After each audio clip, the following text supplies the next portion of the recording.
अनादि अनादि काल से भारत जाति प्रधान देश नहीं था, कर्म प्रधान देश था। आपका कर्म, आपका काम ये बताता है कि आप किस जाति के हैं।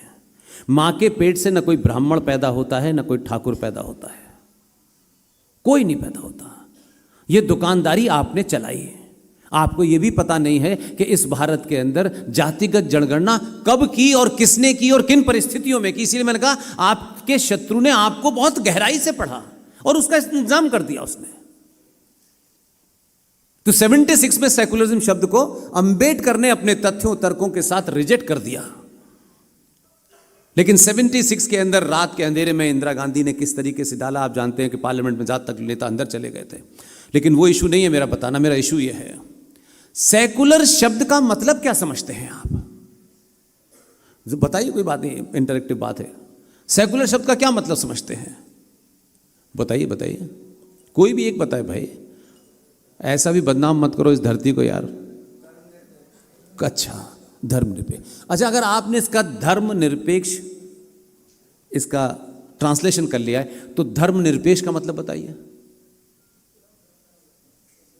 अगर सेकुलर का मतलब धर्मनिरपेक्ष है तो फिर हिंदी के शब्द धर्मनिरपेक्ष की जरा व्याख्या कीजिए।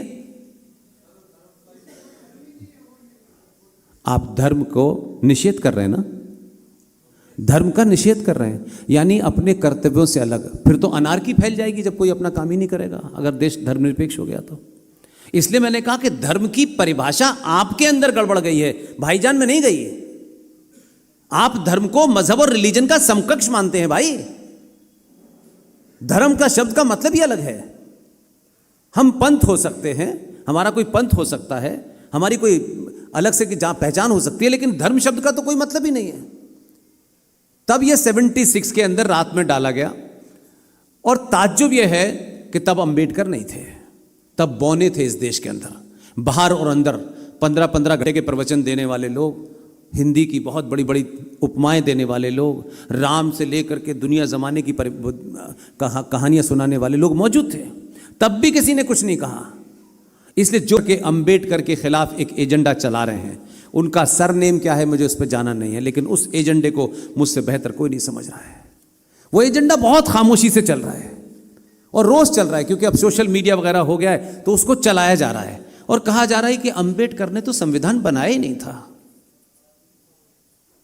अंबेडकर ने बनाया था या नहीं बनाया था, अगर 2025 के दौर में जो भी कोई है उसका सरनेम क्या है, जो भी इस विषय को चला करके जो हिडन एजेंडा है उसका, वो देश का गद्दार है, सनातन का गद्दार है।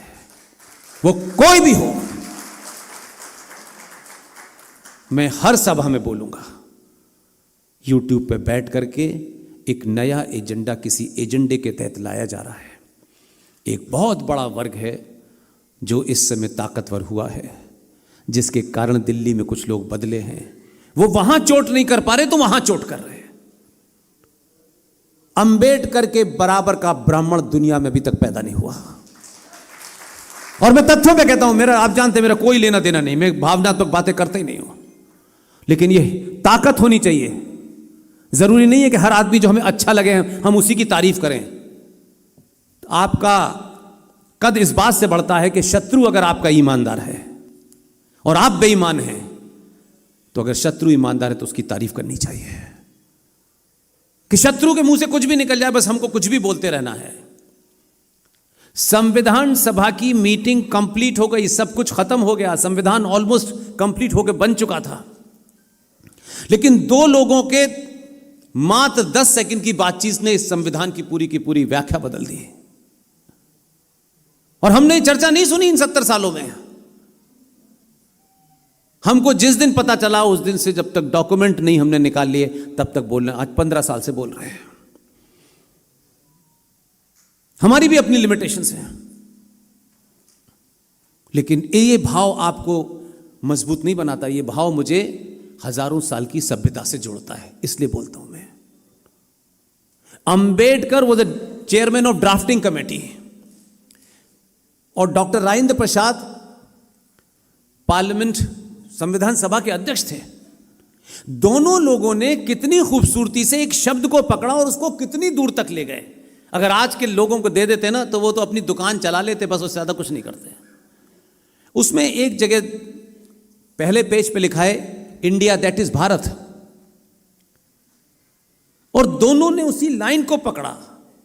अब या तो दोनों के बीच में कोई सिंक्रोनाइजेशन था या कोई वेवलेंथ थी, और दोनों में से उन्होंने कहा कि भाई इसके अंदर इंडिया है, इसमें भारत तो है नहीं, क्योंकि ये जो भारत का संविधान है, गवर्नमेंट ऑफ इंडिया एक्ट 1935 की ऑलमोस्ट काट छांट करके दिया गया था।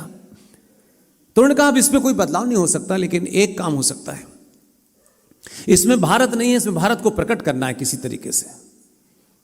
दोनों लोगों के बीच में बातचीत हुई कि हम ये जो हमारी सभ्यता है, सिंध घाटी से लेके कहां से लेके सभ्यता बहुत पुरानी है हमारी, उसकी कोई गिनती भी नहीं है। उस सभ्यता के समय में कौन कौन से चिन्ह होते थे, हम उन चिन्हों के माध्यम से भारत के संविधान में हजारों साल पुरानी क्या परंपराएं थी वो हम उसमें ला सकते हैं। और लाने के बाद दोनों लोगों ने इस बातचीत की और बहुत खामोश रखी, क्योंकि चचा जान को पता चलती तो मुश्किल हो जाती है। और उसके बाद उन्होंने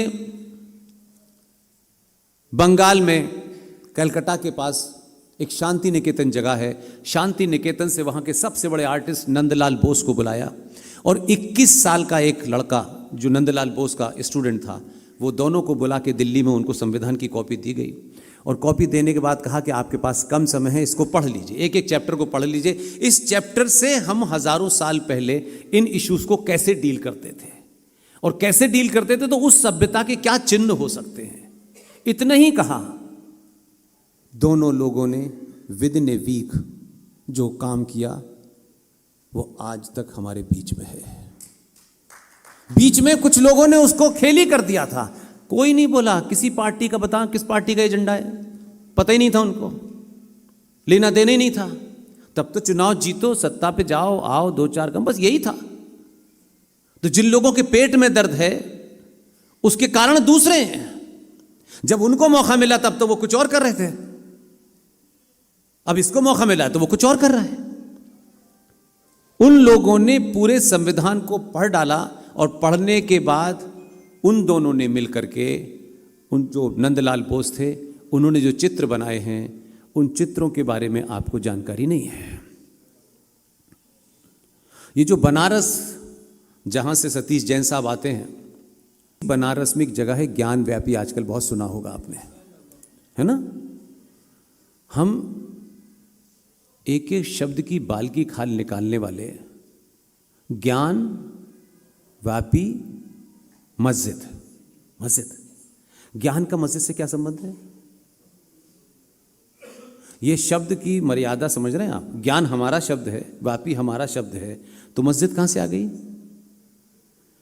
ओरिजिनल डॉक्यूमेंट में ज्ञान व्यापी मंदिर है, लेकिन झूठ चल गया पूरा देश। आप सबसे आसान लोग हैं, आप तो वो लोग हैं जो किसी भी गलत काम का प्रोपेगेंडा करने में सबसे बड़ी आपको एडवर्टाइजिंग मशीन है आप तो।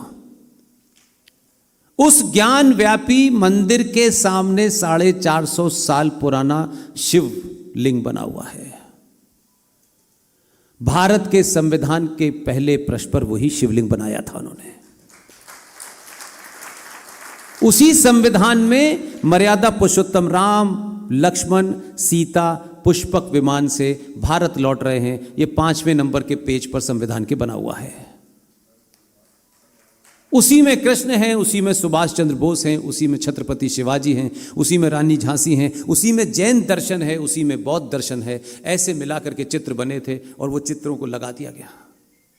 तो ओरिजिनल संविधान में उस समय संसद में कोई हिंदूवादी संगठन नहीं था जिनकी दबाव में इन्होंने किया हो, सब उन्हीं के लोग थे और वो लगने के बाद चल गया। लेकिन फिर ये किसी ने नहीं पूछा, इसलिए मैंने कहा अगर आप एक भी होते तो ये सवाल पूछते। आप भी तो बहुत पुराने हैं, ऐसा थोड़ी नहीं था कि आपने पार्टी बाद में बनाई तो आप अंदर नहीं थे, तब तक तो आप हिंदू तो थे ही।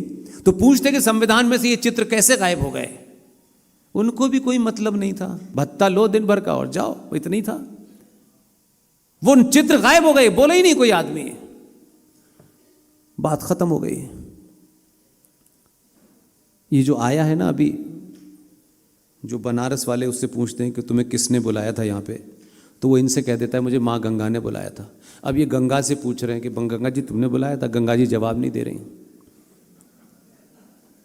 वो इतना समझदार है, उसने कोई चक्कर ही नहीं छोड़ा कि कोई किसी से पूछेगा पता लगेगा कि माँ गंगा ने बुलाया, जाओ पूछो गंगा से। अब ये रोज डुबकी लगा लगा के पूछ रहे कब बुलाया था।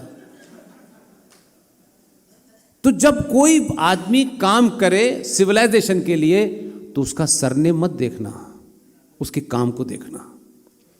ये जो बीमारी है, उस बीमारी की वजह से बता रहा हूं कि उसने कितनी खूबसूरती से नई संसद बनाई और नई संसद के अंदर जब सारे एमपीओ को भेजा झोला दे करके, और जब उन्होंने झोला खोला तो पता चला कि दोबारा से संविधान में बाबा विश्वनाथ मौजूद है। तो ये सिविलाइजेशन की चीजें हैं। रोटी पानी दुकान कपड़ा महंगा सस्ता, ये जीवन जब तक रहेगा तब तक चलेगा, लेकिन तब भी हमें लोग उस परंपरा से जानेंगे जहाँ से राम आते हैं, जहाँ से कृष्ण आते हैं, जहाँ से वीर सावरकर आते हैं, जहाँ से सुभाष चंद्र बोस आते हैं। हम उस परंपरा के मारे जानेंगे। क्या हुआ था नहीं हुआ था इसको कोई नहीं पूछने वाला है।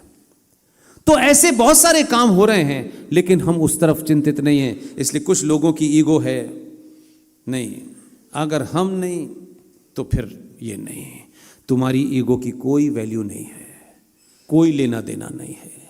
इसलिए छोटी छोटी घटनाओं को इसलिए बता रहा हूं ताकि आपका ये तथ्य मजबूत हो जाए।